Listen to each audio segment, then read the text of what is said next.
Minnesota! Ya tú sabes. Yo, you're listening to Puro Deportes. Yo soy Jeffrey Bissoy, brought to you by Vida y Deportes, and I'm here joined by the one, the only. He got the Twins hat on.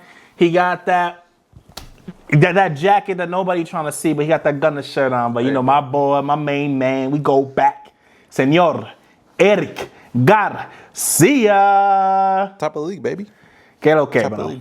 ¿Qué lo que, bro? What's going on? I was going to say, top of the league, bro. You can't relate. Oh, my God. Can't relate. We'll get to that later. But Objects in the mirror are closer than you think. Know what I mean? So sometimes you got to drive with a little bit of caution. That's all I'm saying. Okay. With a little bit of caution. We'll see. How you doing, bro? How you been?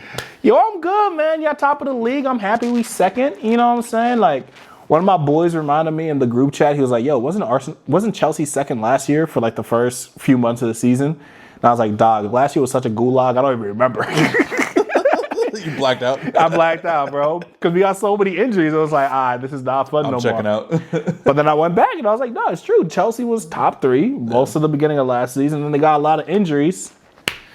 We're not going to hop into it now, but we're second right now. Hey. Palmer is on the way back. It's exciting times. That's all I'm going to say. We're going to get into it in a little bit. How are we feeling, bro? What episode is this? This is episodio número 10. I had to put it this way. I don't know if it's this way. Episodio número 10. Mejor. You know? Yeah, almost we want to do the Milwaukee Bucks celebration like I'm freaking, what's his name? The former Pacers center, Miles Turner. Where he put it I don't know why that randomly reminded me. Have you seen that clip of, it was like an NBA, I don't know what NBA team it was, and he was like dapping up the fans, and bro goes, and he starts milking the I don't know why the Buck thing reminded me of the udders. Nah, honestly, it's crazy. Shout out to the players, man, coming up with ridiculous stuff for the fan base. That's so funny. Yo, let's just hop right in. Let's do it. Yeah, we had a short episode last week, so I think. So we might go a little bit longer today. There's a lot to talk about. Let's break it down. A lot happened last week.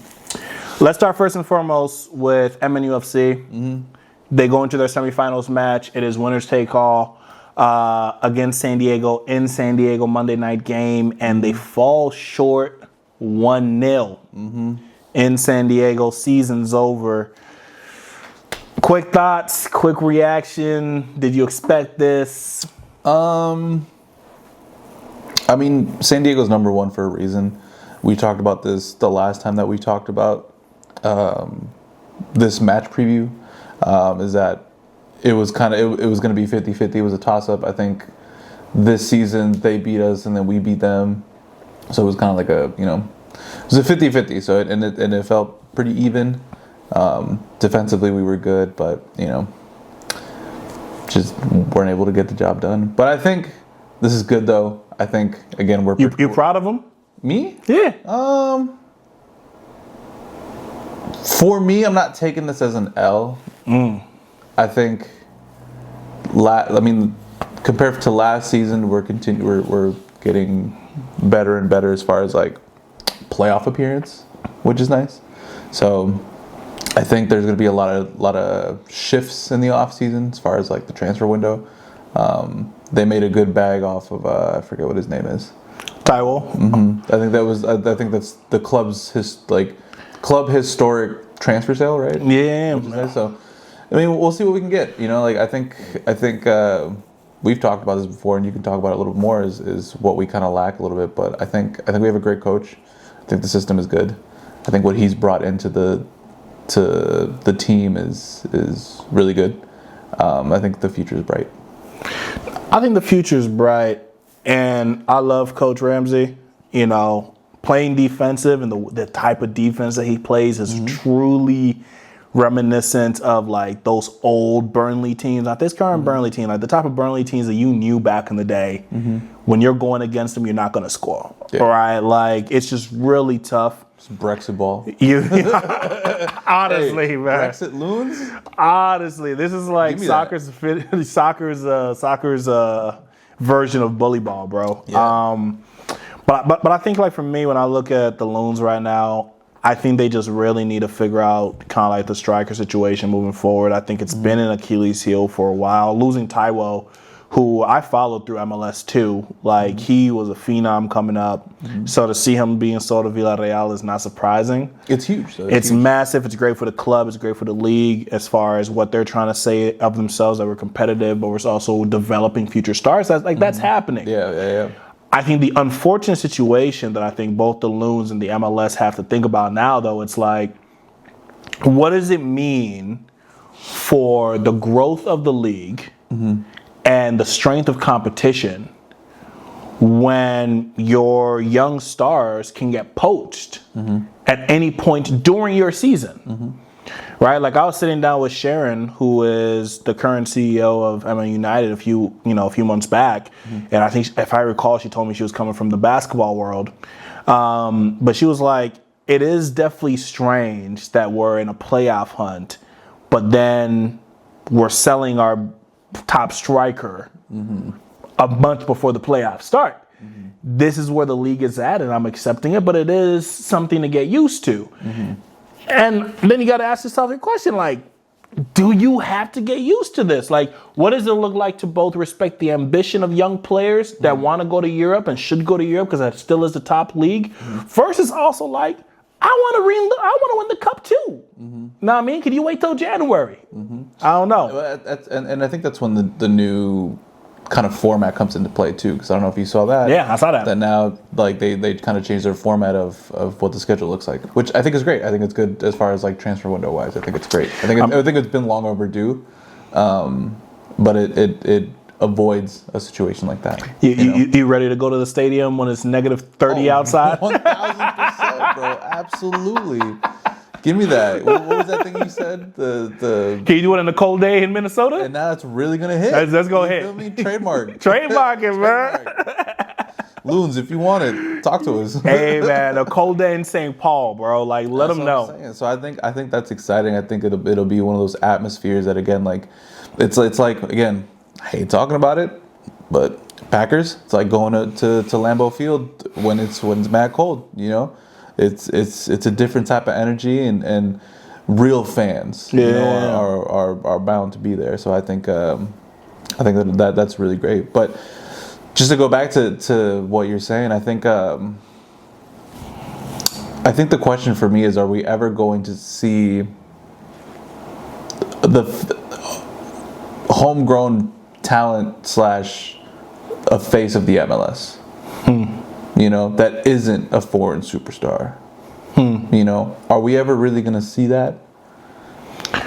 Whoo! I feel like the answer to that is probably no, man. I think as long as the English Premier League is top dog and everyone dreams of the Champions League, players are going to naturally want to go that way. They're going to want to go that way, especially if, like, I look at like the young star. I think he's coming out of Philadelphia Union. The young kid, 15-year-old. 15-year-old, yeah. Cavan. Yeah.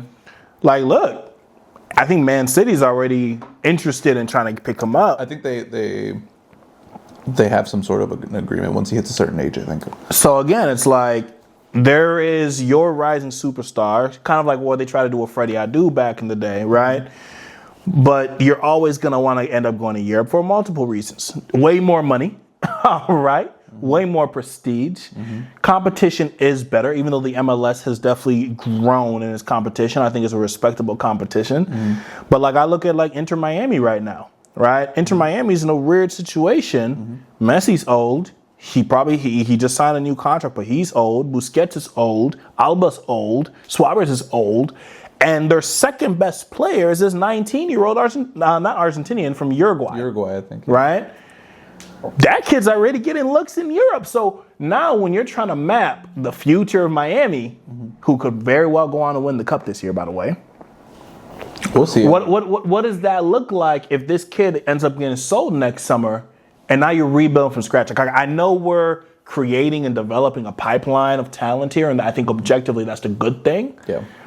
But how do you maintain homegrown talent to grow the league, to continue to make it competitive? I think it's a very tough thing to solve. Yeah. I don't think there's an easy solution here. And this isn't like, again, like any, because I know historically, like we've had like Landon Donovan. Let's say like Landon Donovan was like I would say the face of the MLS, like as far as like homegrown talent for a very long time. You know, but I think again, different time period, different whatever. The league was in a different place. Absolutely. You know, the league now is in a better place now. They got the deal with Apple. They're changing the structure next year where it's if you have Apple subscription, you can watch the games. You don't have to do the season pass.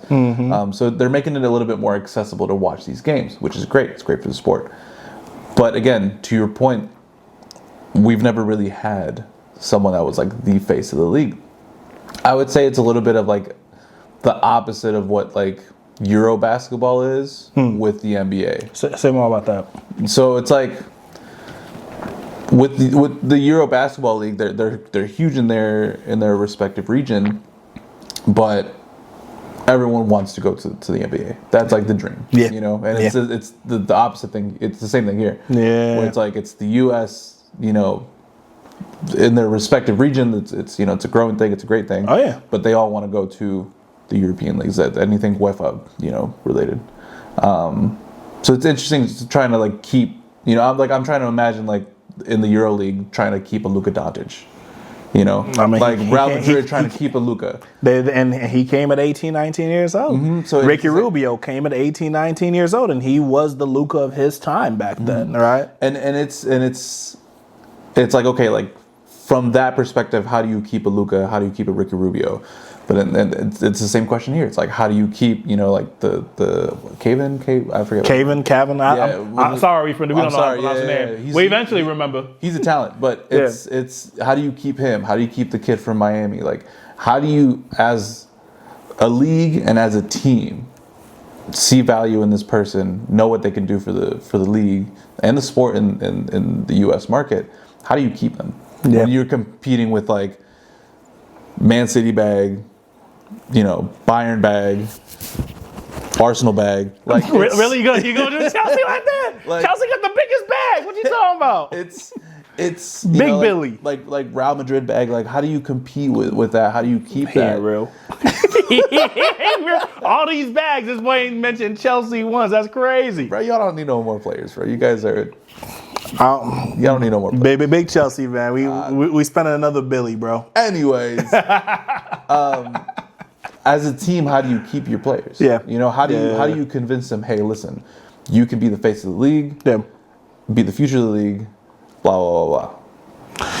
Yeah, and honestly, it's tough. It's you know. I don't think they can, man. I think the MLS is in a sweet spot where they understand where they are in the pecking order. Yep. And I think that only changes when money in soccer continues to grow. Like each year, and as things progress, it wasn't where it was 10 years ago, and that wasn't what it was 20 years ago, right? Yeah. So if they can ever approach what Vinicius is asking for, $800,000 a week, that's when things change, right? Because I'll never forget this Nigerian striker. His name was Igala Idoro, I think was his name. He played for Man U for a little bit. And he was like, you think we play for the passion of the game? No! We play for money! And I'm like, honestly, I get it. That's valid, man. Like, average footballer's going to be out the game at about the age of 28. So you essentially have 7 to 8 years, 10 if you're really lucky, more, to maximize how much money you can make off your physical prowess. So if you got to start in the MLS, get that little chump change bag, and then you go to Europe making $100,000 plus a week. Yeah. That's a leg up, man.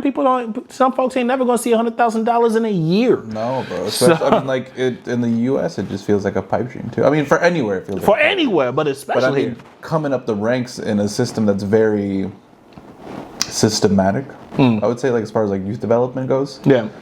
It's a pipe dream. It feels like a pipe dream. Nah, it feels like a pipe dream. So to bring it back to the Loons, though, I would say I would love for them to figure out who was the aging striker that they can go and poach, that will come here and actually embrace the cold. If you had, we had Timu Pukki for a little bit. Shout out to Pukki. It's always Pukki time, but I love Pukki. He was already too washed by the time he got here. But he did. No, he was solid. He was solid. Yeah.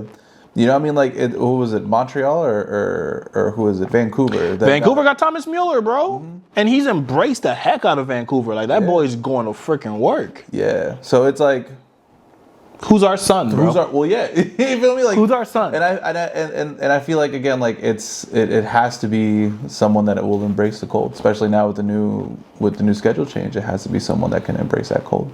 So if you had to pick three, realistically. Three realistically that would embrace the cold that are washed. I would say washed, but you know, I mean, they're on their way out. They kind of have to be a little washed, right? Bring me Shaka.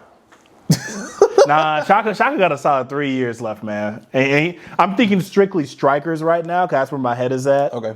I'm over here like Sadio Mane, bro. I know that UAE bag is nice. I know that UAE bag is really nice, and you know, being best friends with Ronaldo looks sweet, bro. But come to Minnesota, bro. Hey, come to Minnesota. Come to Death Row. Come to Death Row. Hey. I think you would love Minnesota. We got a little Senegalese population here. Sadio Mane comes to mind. I don't know where he at right now. He probably definitely wants to be in Miami, so this won't happen. But Lukaku, pull up, bro. Hey, come on. Lukaku, pull up, bro. We got fire dishes here. You know what I'm saying, bro? You can invest here. This is a great place to invest. You know what I mean? Everyone's always trying to invest in these places where there's already $1 million in investment. Come here, you're going to see the ROI. He like the loop. Could you imagine seeing Lukaku in the loop? North Loop? Hey, Lukaku in North Loop? I see it. Yo, Lukaku. I have one vision. Lukaku was going from bagging Meg the Stallion to now he chilling in North Loop. GG, Hey, bro. Hey, bro. I have a vision, and it's Lukaku at Cowboy Jacks. Oh, my God. Can you imagine just seeing Lukaku at Giddy? Hey, Lukaku at Pimento, bro. I see it. I see the vision. Hey, Tommy, let's set that up, man. Hey, you feel me? But, I mean... But let's okay. How about not washed? Maybe, and this will go into our next segment too. A flop signing, or someone that was supposed to be pretty big, like a Xavi Simon in here.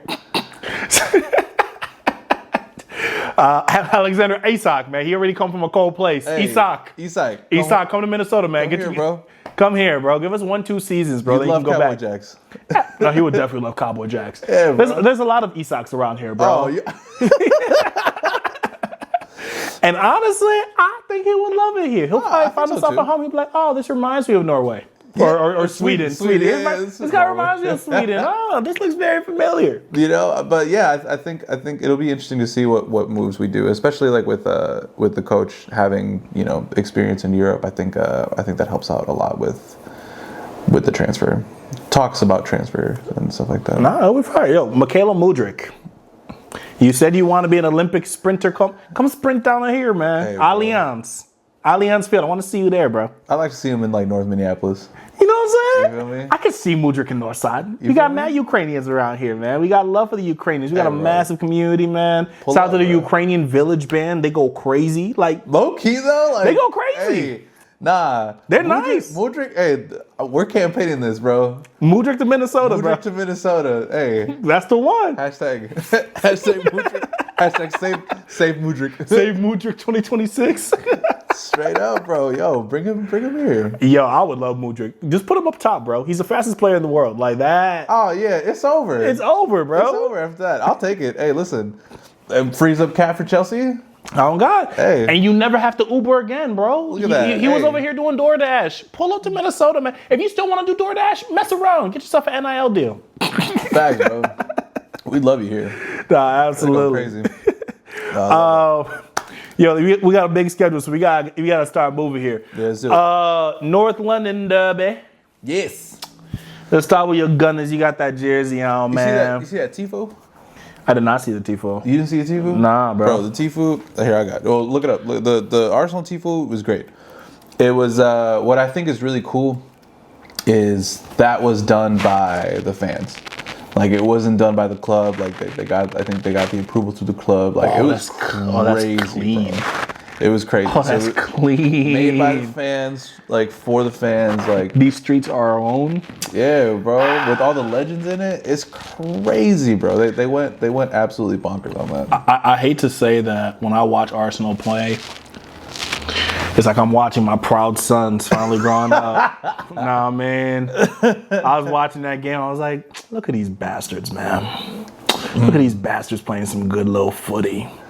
It was good. And I was looking at my youngest son, Spurs. I was like, look at this bastard, man. Gotta give it up. Pass the sticks. Pass the sticks. Yeah, literally, bro. Hey, your time is up. No, it was a good game. Yeah. I think that the Tifo really set the... is it Tifo? Tifo, sorry, Tifo. You really saying the W was because of the Tifo? I think it set the tone. Oh my god. It really did, bro. Because if you've seen the last ones, bro, the last one before this one was literally like it was the cannon. It was like a square thing, and it was I remember the cannon. That's iconic. It is, but it's like, but then you get something like that, bro. Stop. Nah, that's the issue with Arsenal fans, man. Y'all over romanticize everything. We romanticize what's on the pitch, man. Talking about a tifo. Talk about the game, man. Hey, aura adds plus 10 defense, bro. Stop it. But it was cool, bro. It was nice. It was a good game. We played great. Eze is great. Big Eberachi. Nigerian PR, bro. Hey. Listen, the strong. Best, the best. The strongest, We need bro. that. Mm-hmm. We need that. Mm-hmm. But it was a fun game to watch, man. It was fun watching, us put belt to ass to Spurs. It was nice. Yeah.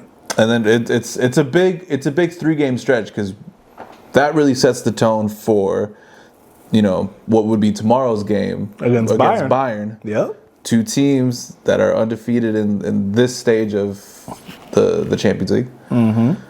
And then Big Chelsea's game on the 30th.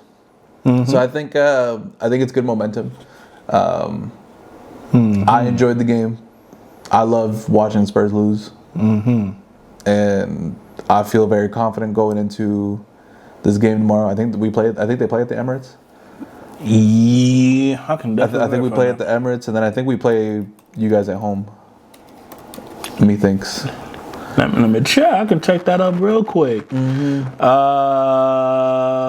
Actually, this is actually not telling me where you guys are playing. Oh, at Emirates. Yeah, I think we play at Emirates. It's at Emirates, and then you lot coming to Stamford Bridge to take a massive L. The one thing I love about Stamford Bridge is that you guys play that stupid ass song at the end of the game. Bro, nothing would piss me off more than like getting battered 3-0 and that stupid ass song comes on. I'd crash out. Yo, because they play it win or lose. Like, I hate that. You guys got by. No response. That's great. He hates it too. If I speak, I mean, listen. But how do you feel going into after watching that game? Because seems like you watched the game. I watched the full game. Like I said, I was watching my proud son. Look at y'all grow up, man. This guy, bro. But like watching that game, going into the Chelsea, the game against Chelsea, how are you feeling? Let's backtrack a little bit. Watching the Northland Derby, watching your guys. I think you guys won. Yeah, we won. And then going into Northland Derby. Winners of 5 of the last 6. I love it. In the great words of Patrice Evra, I love these games. I love these games. Voices aside, though, I'm excited, man. Like, I'm actually genuinely just really excited. Like, Chelsea is that team that's unpredictable because some days they show up and some days they don't. Yeah. And I think it's almost like a trap game for Arsenal because people like to look at Chelsea as like, oh, they spent all these billions of dollars and they haven't done nothing. And it's like, we've actually always performed well against good teams. Mm-hmm. We've just always struggled against the Burnleys of the world. Yeah. And now we've had similar issues. You know what I'm saying? And now we're beating the riffraff. You know what I'm saying? Like, we're beating the riffraff now. So I'm not saying that I can go to sleep in full transparency. I'm not saying I can go to sleep and close my eyes and be like, yeah, Barcelona, who we're playing tomorrow, and Arsenal, who we're playing on Sunday. Close my eyes, automatic W. But at the same time, brother, there's a reason why we got Club World Cup on the jersey. You know what I'm saying? Fucking guy. There's a reason why we got that CWC 2 times. I think it's just going to be a great game. So do you think that with the results of the Champions League, is that going to change your mind on anything? Let's say Arsenal does a statement win. Yeah. And you guys barely skate by. Does that change anything for you? For me, no. I mean, does it change momentum objectively? Yeah. You guys are going to be coming in after 2 massive wins, and you're going to come in with the mentality of, we're going to destroy and run these guys, right? With a certain type of flow, a certain style. Like, I saw you guys. It was like rinse, wash, repeat, nonstop. I loved watching it as a soccer fan because you guys were playing my favorite brand of football. Yep. I love attacking style football. Where you're able to just keep the ball at your feet and just keep creating chances after chances. Like, I love that. Yeah.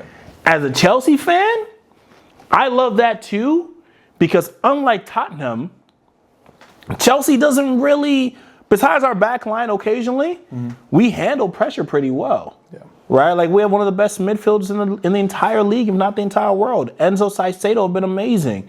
There are Andre Santos in there who's been balling out. He's been great.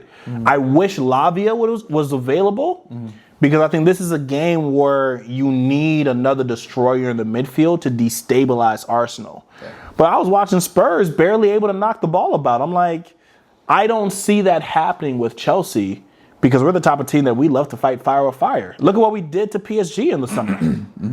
PSG thought they were just going to come in here and steal our lunch. And they were like, but we can play how you play, but even better. You know what I mean? And so it'll be a good game. It's going to be such a good game. Yeah. I just really hope it's not one of those games where Chelsea decides to just sit back. Like, I think that's where Spurs lost the game for me. Yeah. They were like, we're just going to sit back because we don't trust our offense to do anything meaningful. And that's not Chelsea's game at all. Even after they had scored the luckiest goal. Oh, and I wouldn't say lucky because, like, as a former goalkeeper myself. Or Richarlison hater. Hey, to the day that I die. No, so, like, I've always been a critic because as a former keeper myself, like, I've always been a critic at the way that Raya to hold his position. Yeah. It pisses me off so much. Yeah. And that should have not been a goal. Like, that should have not been a goal. Yeah, and that's on him. That's 100% on him. And that's one that I've always been. Anyone that knows me knows that that's been my biggest critic about him is his positioning. Because some of the goals that he gets scored on, it's because of his positioning. Had he been like in a proper position, it would have been blocked. But because it really is. If you're off by a little bit, that stretch could have been saved had you been just a little bit, you know. But that should not have been a goal. But I think, like, even after they had scored that goal, like, they didn't push the gas. They had scored the. I mean, granted, it was. What is it? I think it was 4-1 at that time. It was the 77th minute. Yeah. That's so much time in football. Oh, for sure. But it was a fun game to watch. I did enjoy it. It was a real fun game for the objective soccer fan. Banter aside, y'all know I'm Mr. Banter. I'm gonna talk my ish. Yeah. As soon as I walked into his crib, saw this. I told him, get out of here, bro. You know what I mean? Like, house. Everybody been calling me an Arsenal fan. I'm like, dog, I just love watching good football. Like, I'm not secretly an Arsenal fan. I ain't gonna lie. If you guys signed my Cameroonian son, Carl Young, who's currently playing for Sevilla or Levante, he's cold. And you guys are thinking about signing him. I'm not saying I'm switching allegiances, but if there is a man that would actually allow me to watch Arsenal with sweet eyes, sweet eyes. It's my son Carl, man. That boy nice. That boy's nice. really nice. I mean, listen, it's always nice to have him, like, you know, I mean, like, listen, I would say in all of Prem, bro, we are the culture team. So, I mean, like, listen, that's just what all this yapping, man. Listen, hey, name another coach that has an ad for. They just dropped it. I'll send it to you. But they just dropped, what was it, Under Armour. He's the only one with a full head of hair. That's why. Hey, bro. All these other ball coaches, bro, including Enzo. Aura, bro. The only one the only one that's not bald. Who else out here doing commercials with sports brands? Pep. Not Pep. not like my Arteta. You feel me? All right, man. All right, final predictions for this game, bro. I say, well, let's do both Champions League into this one. For Arsenal Bayern, I think that we will win 3-2. I think it'll be a close one. That's gonna be a fun game. I think it'll be a close one. That's gonna be a great game. Yeah. So I 3-2 Arsenal, and then I think 3-1 Chelsea or 3-1 Arsenal against Chelsea. Ooh, that's disrespectful. It is. I'm going 2-1 Barcelona.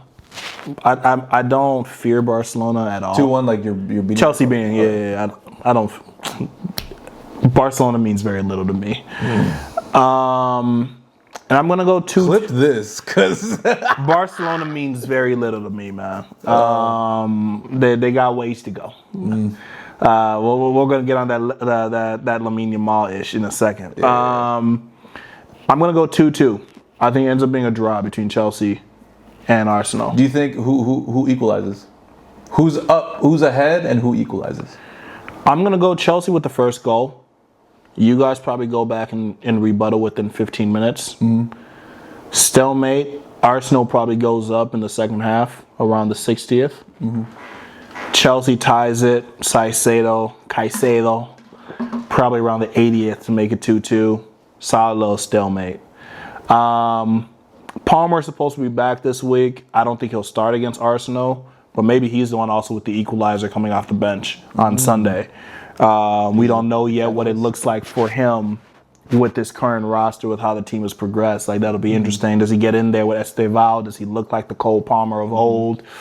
I don't know. I just think that game's going to become messy. It's just going to be a fun, messy game. Yeah, it'll be great. And I think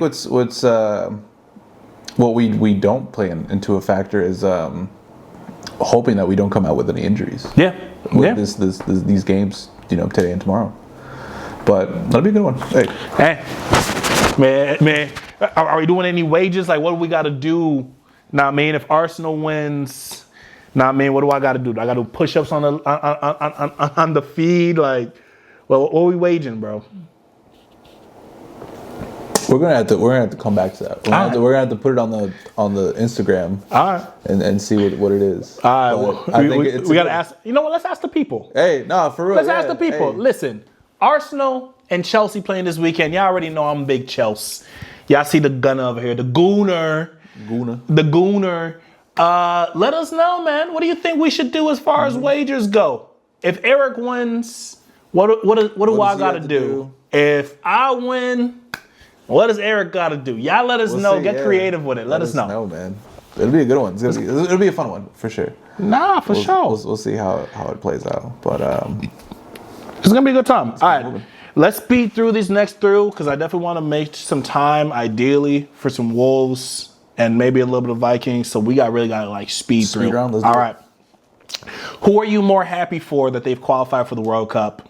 Haiti, Congo, Curacao, Scotland, and South Africa. I think I'm torn between Scotland and Haiti. I loved the Haiti win. The Haiti one was really nice. What it meant to them. I mean, what it means to all of them. But what it means to them specifically. First World Cup since '74. Yeah, it's like just that alone is a lot of pride and joy for your country, play for your country. But just everything that they've been through too, like natural disaster on top of natural disaster, like these, like they need this, and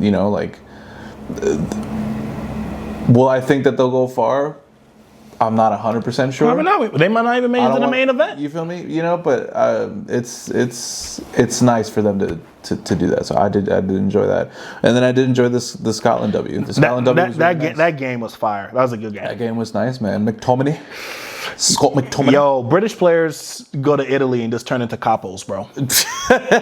I honestly think that the UK. I mean, he doesn't play for England. He plays for Scotland. But like Prem players is what I meant to say. I just think more Premier League players, especially if you're from England or you're from Scotland or you're from Ireland.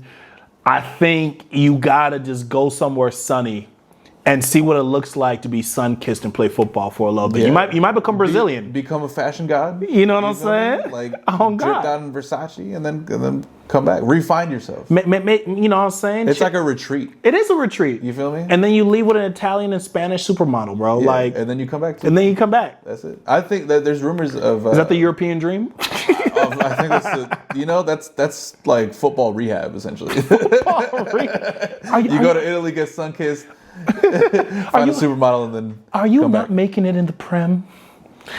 Come to Spain. Come to Spain. Come to Italy. yeah, literally.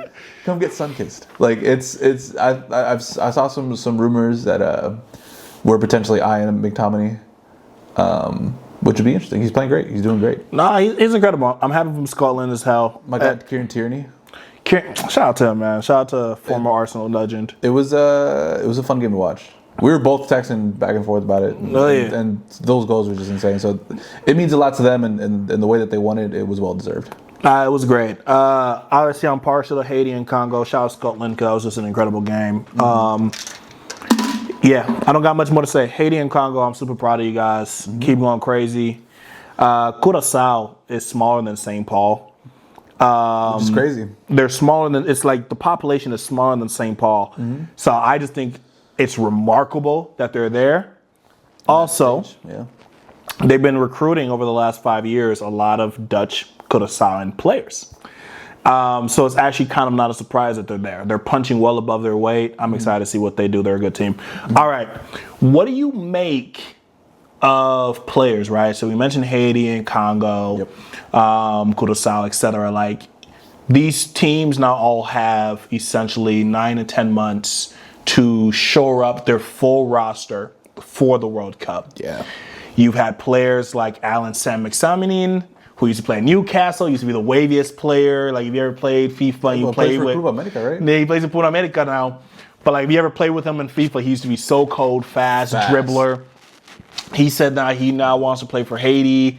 Wilson Isidor, who plays for Sunderland, also is interested in playing for Haiti. Odsonne Edouard, French-Haitian player, who's weighing up his options as well. There's some Congolese players on the fence.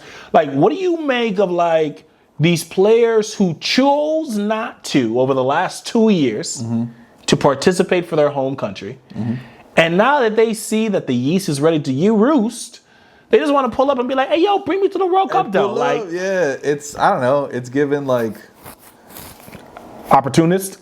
It's giving opportunist. It's given, like... When your homie's ordering pizza and, like, you're not paying, but you're like, yo, hey. Give me a slice, though. Get some wings. Get the wings. You know, like... You want to get some wings? You know, you haven't pitched in, but you're asking. So it's like, I think... I'm sure as a fan, it has to feel like 50-50. Yeah. Where it's like, cool, you weren't really repping us, but at the same time, you playing for us would be kind of sick. Yeah. You know? But I think, I don't know, like it's we've seen it a few times, you know, and it's given like, you know, that's what it's given, is it's given like, hey y'all, like, I didn't see that you were bad, but you bad now. Yeah. You know, like, let me holla. So it's like, I don't know. I'm either or on it. I think it's great as far as for the country itself, but I think it's very opportunist. Yeah. But again, like some of these guys, like it's tough to say. It's tough to say because it's split. I'm split at least. Look, man, I'm also split because Cameroonians are like very prideful people. Yes. Sometimes too prideful. And you've talked a lot about binationals and how binationals are the future of the sport. Look at Curacao. Look at Haiti. I mean, you have a lot of players playing for Haiti who are not living and growing up in Haiti. Jamaica does that too. Jamaica does it, and you know, Haiti. A lot of British players in Jamaica. Also, one of the dope things about Haiti too is that they won and qualified while never playing a home game in Haiti. So you don't even have a home crowd behind you. There's a school of thought that I'm like, rock with the 26 that got you here, because they're the ones that's gonna play with the passion. Because like you and I, Mexico had the same issue. Who was the Mexican striker who for years never wanted to play for the national team? Carlos Vela? Yes, Carlos Vela for years was balling out in Spain, And he was like, nah, I'm good, yo bro. nunca va a jugar por Mexico. And then he finally gets recruited to play when he was like 28 or something. It was like the No Era Penal one. 2014, 2018. Yeah, I think it was that one. And he shows up. And he was okay. Like, he was Bro, decent. Miguel Herrera was recruiting them like the Avengers, bro. Like he was going to the countries that they were playing, Yeah. like their club country. I like Miguel. I know you guys don't rock with him no more, but to me, he's the best manager that you guys ever had. I rock with him, and I wish we would have kept him still, even after his whole like paparazzi scandal. Like absolutely, I and don't it was care so about that. minor too. I think. And look what he's doing now, bro. Bringing Paraguay to the. I think he's at Paraguay, right? Costa Rica, I think. Costa Rica. One of the two. I forget. Yeah. But he's bringing some team. Yeah, but like he's a good manager. It's tough, bro. Like it's again like I don't think he qualified actually. Oh, I think it might have been Paraguay or Costa. I think it would have been Costa Rica. I'm trying Costa Rica. And they didn't qualify. Well, never mind. We take back the love. Either way. No, but I miss it. But yeah, he was recruiting them boys like the Avengers, bro. No, he was going to work. And the thing with Carlos Vela is, unlike the rest of his Mexican counterparts, he wasn't bringing the same energy. No. Case in point, after that World Cup, he never really played ever again, right? No, he went to LA and and just did his stuff. Did his thing. Yeah. And I think that is the danger that you run into when you bring players like this, is that when things go wrong, they quit on your team. So I rather you go out there with people who actually want to fight and make it interesting. Yeah. Even if the talent is tantalizing. You know what I mean? Real tantalizing. We it's those guys have hunger. Yeah. Those guys have real hunger. And like sometimes when you throw someone that already, like for the lack of a better term, already has it all, they're playing at the top level of club football. Yeah. They don't really see the urgency or the passion. They just kind of see it as an opportunity. So I like that idea of like rocking with your original team that got you here. No, I'm with it 100%. Real underdog. And listen, if there's like 3-4 scrubs at the end of the bench that didn't really contribute, maybe you have kind of like your designated players for your, celebrity shot. Know what I mean? Kind of like you're playing beer pong. Know what I mean? Like celeb shot. Like pull up. At least one. You could at least have one. They can be mascots. Maximin. Maximin go hard. Hey, listen, that's a tactical pickup. That is. Wilson Isidor too. I mean, if you really want to. Odsonne Edouard hasn't really played as much this year, but he's all right on a good day. Quickly, Russia, there's a report coming out of Russia that they wanted, since they can't participate in the upcoming World Cup, they want to have their own World Cup, including countries that did not make it and qualify for the World Cup. And some of the teams that have been thinking about inviting include obviously Russia, China, Cameroon, Nigeria, Serbia, Chile, Greece, Peru, and Venezuela. You watching the anti-World Cup, bro? The anti-World Cup, the participation cup. I'm so good. I'm so good on that. Listen, they're launching 2 major league volleyball leagues here for women's here in the Twin Cities. Why can't we have 2 World Cups, bro? No, I'm okay. Look, man, they need to have. I'm not watching the World Participation Cup, bro. I'm so good. Like, just get better. That's it. Just get better. Just get better. I mean, for Russia, they can't get better. I mean, become better humanitarians, I guess. I guess. Like, I don't know, bro. Like, you're gonna need a lot better. You're gonna need like the most elite Nigerian PR to make me like this. Because no, absolutely not. Last one before we talk about the Wolves. Pogba made his return. 10-minute cameo. The entire internet right now is just going crazy with Pogba love, Pogback, as he said. Pogba. He went down kissing the grass, and I mean, what does it mean to have Paul Pogba, Pogba back on the pitch, bro? It means something to me, bro. It means something to me, bro. It's cool, man. I wish things would have been a little bit different, but I mean, I hope that this is how old is he now? He's only 32. Yeah, I mean, like it's past his prime, but I mean, like he could have a second. Luka Modric still playing. Hey, but I mean, he's been playing elite football with no break in between. That ain't no problem. It's the break in between. That ain't no problem. Oh, we'll see. I mean, like, listen, like I would love to see him like have like a second arc. and he just balls out. And like and I hope with everything that he at least finishes his European run on a nice team, on a big team. Maybe as like a super sub, but I think it's I would like that. My brother, he's going to end up in rehab in Italia or España. And then when he finish, new mascot from Minnesota Loons. Hey, Pogba Cowboy Jacks. The worst part is I could actually see Pogba at Cowboy Jacks. Gonna be at Cowboy Jacks. He gonna be at Giddy. He gonna be the new MC at Giddy. Yes, sir, he's gonna open a brand new mega club, bro. Like, I'm with that shit, bro. Fucking yo, Pogba at Rain. Stop it. Pogba at Rain would heal many souls, bro. Hey, that would heal me. Stop it. After a win, straight to Rain. Son, you heard about the Sané Foundation. I ain't ready for the Pogba Foundation, brother. Man, your third eye's not open. Give me Pogba and give me Mudryk. Listen, man, let's rock. Listen, Pogba, that's your DP right there. Listen, Pogba, Mudryk, Cowboy Jacks on Sunday. Stop it. With Bongo a lot for the ride, bro. Let's rock, bro. It's over. Listen, I need Minnesota to make this happen. Minnesota United, bring me Pogba, bring me Mudryk. I need them at Cowboy Jacks. I need it, bro. Listen, on a real talk though. I think it's great. Pogba being back is great for football. Mm-hmm. I don't think there is a player that, for the most part, is so beloved by the football community. And people who truly just love football for the skill, for the flair, for the beauty and love of the game. Yeah. I'm gonna make a bold prediction right now, man. There was only a 10-minute cameo. If he can get that 10-minute cameo to 50, and then 60, and then eventually 90 by March. And if he's able to give me 5 goals, 6 to 10 assists, competing well against the top teams in Ligue 1, Monaco going up because of his play. They look better when he hit the pitch. Yo, he's getting on that flight to LA. Really? He's getting on that flight to LA. With France?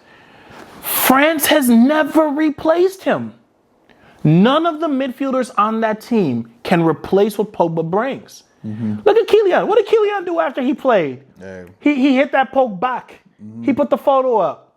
Kylian knows who Pogba is. Mm-hmm. And I think for Pogba, it's not about the vision. It's not about the skill. It's exactly what you said. It's that it's been 2 years that he's been playing at the top of his game. Yep. I've seen all his training videos. That boy's been training every day. Some people might call it a distraction. I look at it as, why can't he be the 26th man on the roster? Coming off the bench. Why can't he be the 26th man? Y'all bring 3 keepers and the third one never play anyways. Why can't you have someone like Pogba who can be the ultimate jailbreaker in a game, in a tight competition where you just need a midfielder that can just unlock an offense when teams are just barricading your forwards and your strikers? Like, that's his superpower. When you have such depth like France, he doesn't really have to do much. He don't gotta do none. It does by itself. Him with Chouameni or Camavinga. I know they're bringing Conte back most likely. Oh, yeah. So again, look, don't count Pogba out, man. Poke back. Okay. La remontada will be documented, bro. Hashtag poke back. Poke back, bro. All right, quickly, we got 6 minutes. We can run a little bit. No, we can do that real quick, but just talk to me because you just said France. Zidane. Yeah, the Zidane news that he's going to become the manager after 2026. I'm so about this. I'm mad. Really? It should happen today. Oh, yeah. No, it should happen today. Didier Deschamps has showed that he does not have the goods, bro. He does not have the goods. And then once again, y'all going to run with him, who has zero innovation, zero invention around this team. Look, I love that he gave this team defensive shape and identity. Like, that's how they smother you, is with their athleticism and defense. Yep. But fam, outside of that, this team is supposed to be playing like Bayern. This team is supposed to be treating teams like Arsenal was treating Tottenham over the weekend. Yeah. Rinse, wash, repeat. So you're supposed to have that camera shot in the middle of the game where you just see players just like kicking the grass, looking down, another player just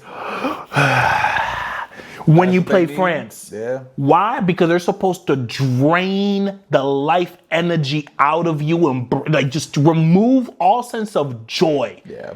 No matter how good you are. That's how good France is. And that they don't do that to teams enough. It's crazy. That's a Deschamps problem. Yeah, it is. Nothing would heal me more than Zidane winning a World Cup with this team. With this team, that's crazy. What does he do? Does that? Dang.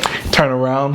I just had to touch on that. That was it. I just had to touch on that. All right, 5 minutes left. We're probably gonna end up going over, but we'll try to be quick with this one. That's cool. Yeah, I got Tony Ant-Man in the back. The Wolves have been on a little bit of a slide. They've lost to the Kings twice.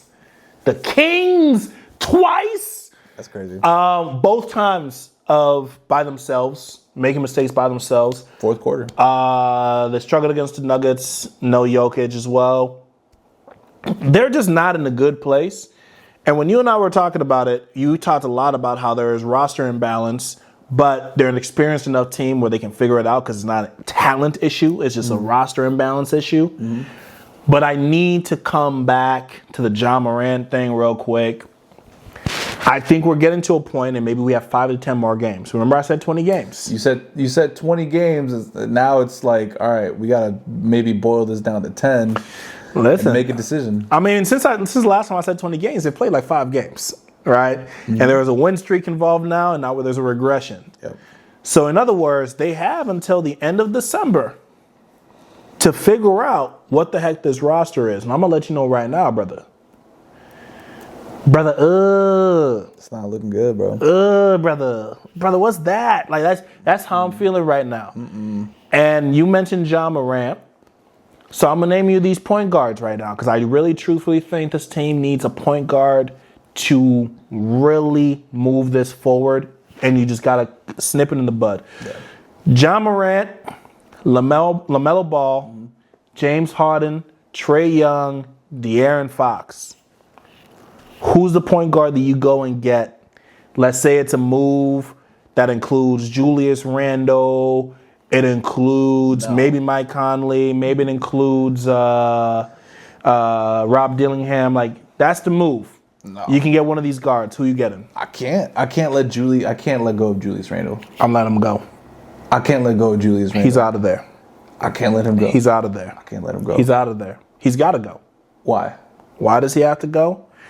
I don't think the part of my issue with because here's the thing, because like and to hold you accountable. Just a couple pods ago, you were like, "Yo, not letting go of that man."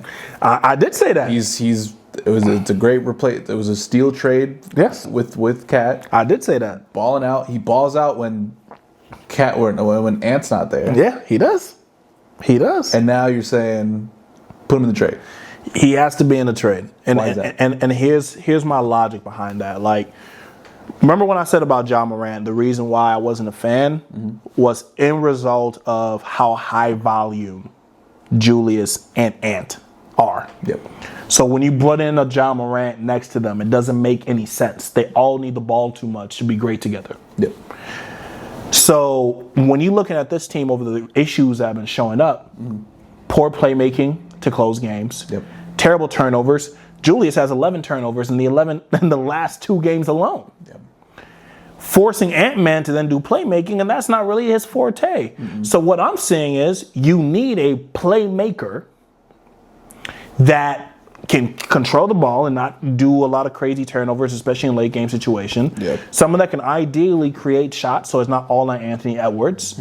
So now I have to look at a star point guard.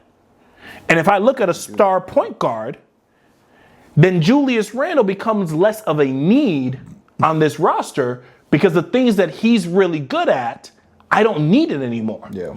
And in fact, there's an argument to be made that in the absence of Julius and with a point guard that can get shots, play make, right?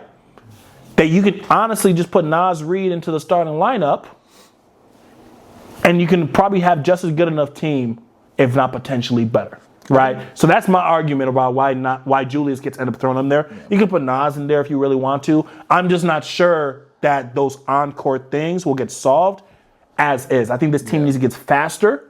It needs to get more athletic. And Julius is great, and I think this might be a moment to sell high. I think for me, like, if we're keeping that in mind, the only person that I would actually feel comfortable being like, all right, if we're losing Julius, at least we're getting this person, would be James Harden.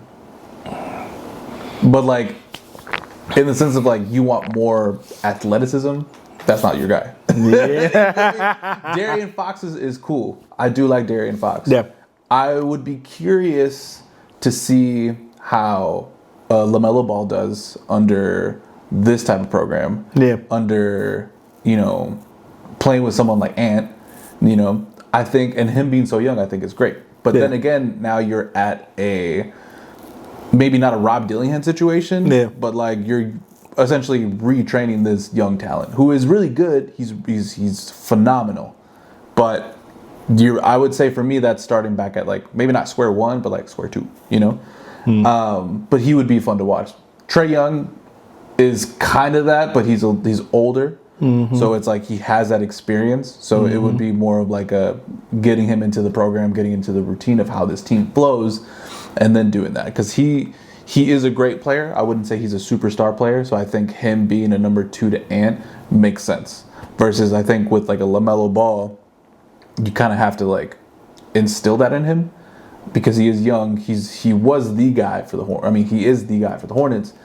Go into this and being number 2, sometimes that doesn't really sit well with certain people's egos, you know. And I would say that's the same issue with John Morant.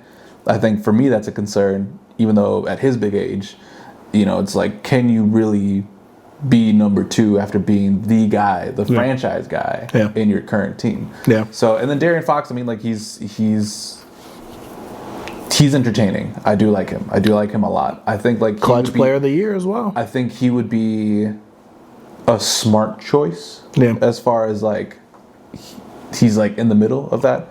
But I also do like James Harden in the sense of like that is a veteran player. I think like having a veteran player on your team like that when Mike Conley is pretty much like 1 foot out the door, it's good for Ant. He can learn a lot from that. But as far as like athleticism goes, you're kind of lacking there a little bit because he's not the most athletic person, but he is a good playmaker at the end of the day. So I mean, so like again, it would be like if I had to rank it, it would be De'Aaron Fox,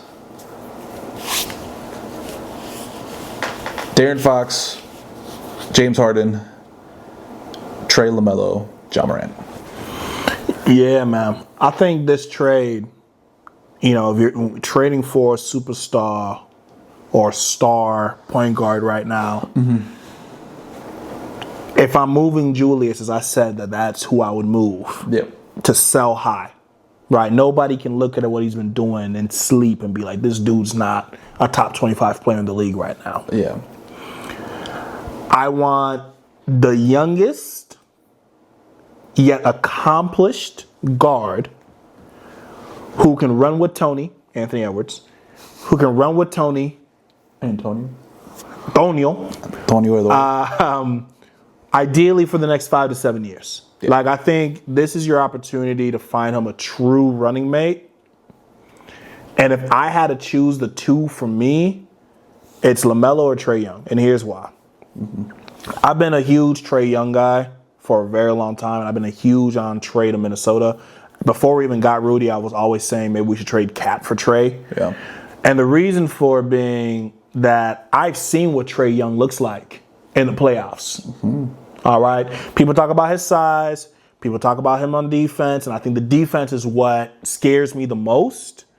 But considering that half our team doesn't know how to play good defense anyways, come on. Then come to death row. Come to death row, brother. But no, like seriously, I think his playmaking, especially because we're probably not going to move Rudy. Yeah. His playmaking is going to enable Rudy, first and foremost. That's going to be great for him. Yeah. The fact that you have to guard him the moment he steps on the logo opens up the court. They'll play faster, and I think he'll be amazing for Jaden McDaniels too. And so all those things are amazing, but then you give him a running mate like Anthony Edwards, which he's never had. Excuse me. Wow. But he's never had a running mate like Anthony Edwards. I think that 1-2 combination is good for the entire team. Yeah. Right? And if you move Julius, which I don't know why the Atlanta Hawks do that move. They have Jalen Johnson, who's amazing, so they might have to be a 3-team trade. Yeah. But I just think it makes a lot of sense. Put Jaden McDaniels at the 4. You can start Jalen Clark if you want another point of attack defender, or you start Dante and maybe put Anthony Edwards at the 3. You figure it out, but I think that's how you rock. I like Melo as well, which is strange for me, B. Only because I'm not the biggest LaMelo Ball fan on or off the court. But the dude gets buckets. The dude can pass out the wazoo. He can play make. He's fast as it pertains to pace, which the Wolves sorely need. And I just think that he becomes the ultimate jailbreaker. Like, what are you supposed to do? 2 minutes left. And you have Anthony Edwards and LaMelo Ball coming down at you. And then you still have Jaden McDaniels cutting, and you can unlock Rudy Gobert from anywhere on the court. It's terrifying. And you telling me that he's just as young as Anthony Edwards is, and we can rock that for 5 to 7 years? I'm sorry, like the long-term projection, that may never win to a championship. Potentially. That's the negative side. But if LaMelo can become who we think he can be at 6'10", I think you gotta roll that dice. And there's rumblings that he might not be happy in Charlotte. That might be where I go. You give him Rob, you give him Julius, maybe a future first, and let's rock. His field awareness is insane. Yeah. You know, like it's given that like Chino Hills, Magic Johnson, bro. It's crazy. Like his field awareness is insane. I do like that. I just like for me, it's a little bit of like uncertainty of kind of like a John Moran situation. Yeah, it's like, absolutely. I don't know where his discipline is at. Absolutely. Like what is your mindset? Like, what does basketball truly mean to you? But also at the same, go ahead. Like, are you trying to be at the pinnacle of your game? Yeah. Or is this just, I'm making my money, I'm having fun, I'm a young boy? Like, do you want to be a winner or not? Well, that's the thing, though. I feel like he does want to be a winner. But I think it's that LeVar Ball mentality of like, you need to be the face. But I think growing up, you have to realize that that's not how it is. But look at his brother Lonzo. I mean, he talked the same way about Melo that he did with Lonzo. Talk about Lonzo needs to be the face. But then Lonzo plays, even though the stats don't show it, but he plays winning basketball. Yeah. Plays hard on defense. He runs things in the motion of things. Like, he's always said that LaMelo was a better one, though, and I do agree. LaMelo, for sure. Since Chino Hill. Yeah, for sure. He's been nasty, but I do that excites me more. I like Trae Young because he's just like Ant in the sense of like trash talk. Like he can be a dog and he can get under your skin. Yeah. And that's what you need. Yeah. Because Ant's like that. Yeah. Ant's like that. But it's like you get Ant, and the team responds to that too. And you get Ant and Trae Young on the same team getting under your skin. That's scary. That's tough. So it's like I like that a lot. You know, like I do like those two. I like De'Aaron Fox because again he's. I like De'Aaron. I like De'Aaron too. That's a good option. I think he's good, but maybe someone with questionable discipline is what we need. Hey man, we yeah. Look, that's what I'll say on that. Like, listen, like if we have to see Julius leave, it's gonna pay me because he's I like him. I think he's cool. Yeah. I like his little step back fadeaway. I like Julius too. And he's been balling. And he loves it here. And that's what I hate. I hate when because I mean, listen, us being Minnesota natives, we know how special this place is. Oh yeah. And when people start to fall in love with Minnesota, and it's like, all right, bye. Like, I feel for them. I feel for them. But I mean, like, we gotta win chips. Now we gotta win chips. And that's just the name of the game, man. And to win chips, you got to get Ant the right running mate. Yep. And you got to get the right running mate that's in a similar age range. Like, he needs a Pippen. He needs a D-Wade Miami. I mean, he has a Pippen. I think Jaden McDaniels is much closer than we think he is to being at that level. But the thing is, neither of them can play make at the level required to win a ring in today's NBA. Yeah. In today's NBA, they are not enough. No.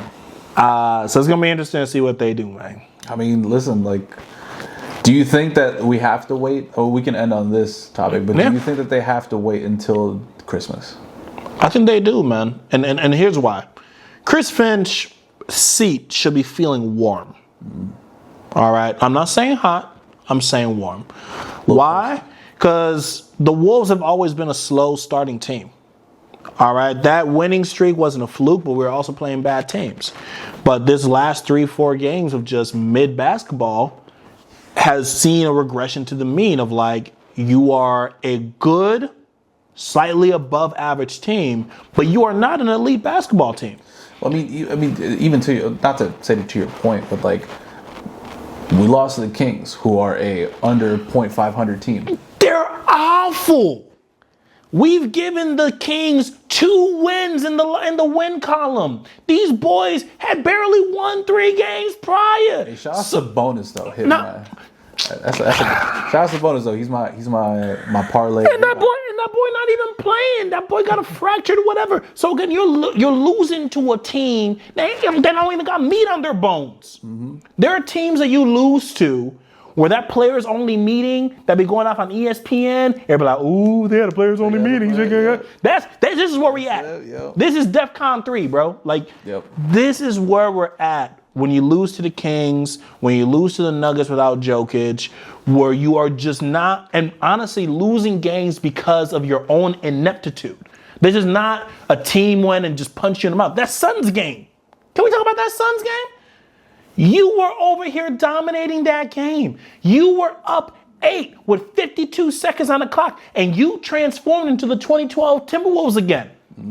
That is unacceptable of a team that's went to 2 Western Conference Finals. And so when you watch this team, all right, people get mad and be like, oh, you guys are fair weather fans. It has nothing to do with fair weather fans. We know what championship style basketball and play looks like. Why? Because when we're on the couch and our team is in Cancun, we're watching champions win. Yeah. And when you watch OKC, what makes OKC great? It's not just their players. No. Is that the way that they play. They play a style of basketball where they limit errors, they squeeze the life out of teams, they play hard on every possession, they grab boards, and yeah, the talent is great, but they work in conjunction. So, to your point, take advantage of, any offensive mistakes. They take advantage. What does Minnesota take advantage of? That is the question that they have to ask themselves. And why defense, not doing it? and why aren't they doing it? Defense used to be our calling card. It's not our calling card anymore. Our offense was getting better. We're learning right now that our offense is mid. So if you're going to be mid on offense and you can't smother teams on defense, so when we talk about the Minnesota basketball identity, what is that, Chris Finch? So again, you said until the end of the year. The reason I say the end of the year is because Chris Finch teams have typically been slow teams. Yeah. And he comes from a philosophy of it's hard to figure out a trend unless you give it 10 to 15 or 20 games. Yeah. And trends in the NBA change based off injuries, based off opponents, based off the time it takes to gel. And so you have to give this team until the end of December to be fair to the process, to the players, and tougher competition. Yeah. And TC has to do what's right, man. You created this roster. This is you, TC. Yeah.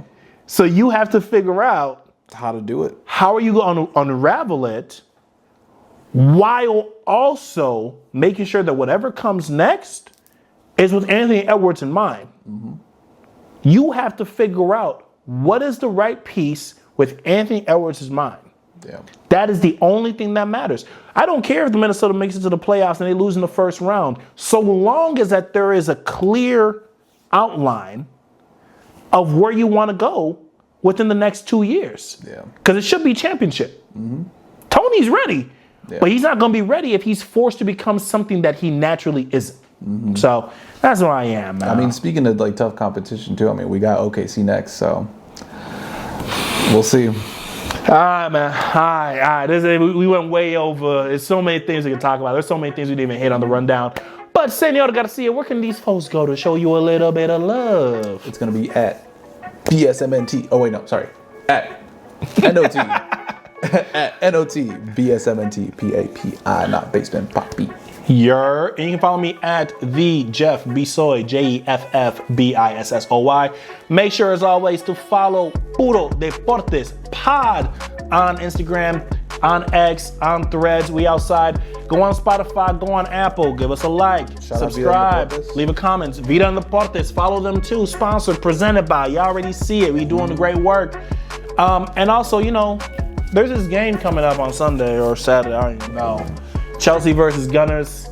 Let us know what me and Erick got a wage on, man. Loser has to do what? Y'all let us know. Shave their head. I was like, Loser has to dye their head. Yeah, hey, I'm down for it. You gotta get the Wiz Khalifa strip. Oh my God, Jordan Dye, I'm coming for you, bro. Hey, there you go, yo. Y'all be smooth. We'll catch you guys next time on Puro Deportes.